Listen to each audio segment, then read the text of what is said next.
நமஸ்காரம். 1000 நாமங்கள் 1000 கதைகள் 456வது திருநாமம் சுவ்ரதாய நமக. ஓர் ஊரில் ஓர் அரசன் இருந்தான். அந்த அரசனுக்கு சொந்தமான ஒரு மாளிகை காட்டுப்பகுதியில் இருந்தது. பல நாட்களாக அரசன் அப்பகுதிக்கு செல்லாததால் அந்த மாளிகை அழுக்கடைந்து பாழடைந்து போனது. மாளிகைக்குள் கரையான் புற்றுக்கள் தோன்றிவிட்டன. மரங்களும் செடி கொடிகளும் மாளிகைக்குள்ளே முளைத்து விட்டன. இந்நிலையில் தற்செயலாக காட்டுக்கு வேட்டைக்கு சென்ற அரசன் அங்கிருக்கும் இந்த மாளிகையை கண்டான். இது யாருடையது என்று மந்திரியிடம் கேட்டான். அரசே, இது உங்களுக்கு சொந்தமான மாளிகைதான்.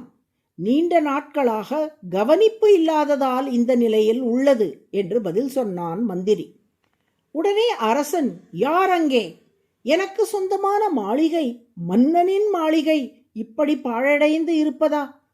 உடனடியாக இதில் உள்ள அனைத்து அசுத்தங்களையும் அகற்றி மரம் செடி கொடிகளை வெட்டி மாளிகையை புனரமைத்து அதை சுற்றி தோட்டம், அழகிய பொய்கை உள்ளிட்டவற்றை அமைக்க வேண்டும். நான் அடுத்த முறை இதே காட்டுக்கு வரும்போது நான் இந்த மாளிகையில் தான் இளைப்பாறுவேன் என்று ஆணையிட்டான். மாளிகையை சீரமைக்கும் பணியில் விரைந்து செயல்பட்ட மன்னனின் ஆட்கள் அரசன் சொன்னபடியே அதில் உள்ள அசுத்தங்களை நீக்கி மரம் செடி கொடிகளை வெட்டி எறிந்து தோட்டமும் பொய்கையும் அமைத்து அரண்மனை போல் அம்மாளிகையை வடிவமைத்து விட்டார்கள். வந்து பார்த்த அரசன் தன் ஆட்களுக்கு நிறைய வெகுமானம் தந்து அந்த மாளிகையில் வந்து குடியமர்ந்தானாம். அரங்கனை திருவடி முதல் திருமுடி வரை அனுபவித்து பாடிய திருப்பாண ஆழ்வார் இக்கதையை தமது அமலனாதிபிரான் என்னும் பிரபந்தத்தில் பாடுகிறார்.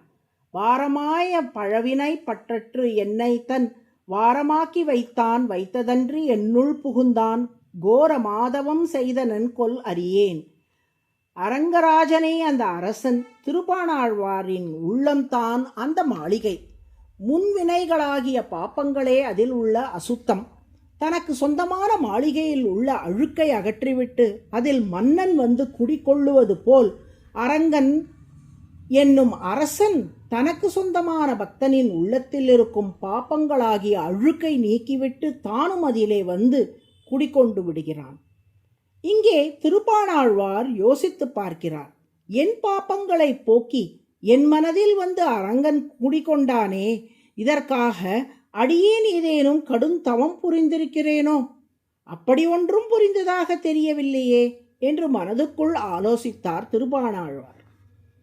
அரங்கன் ஆழ்வாரை பார்த்து, பாணரே, நீங்கள் ஏன் எனக்காக தவம் புரிய வேண்டும்?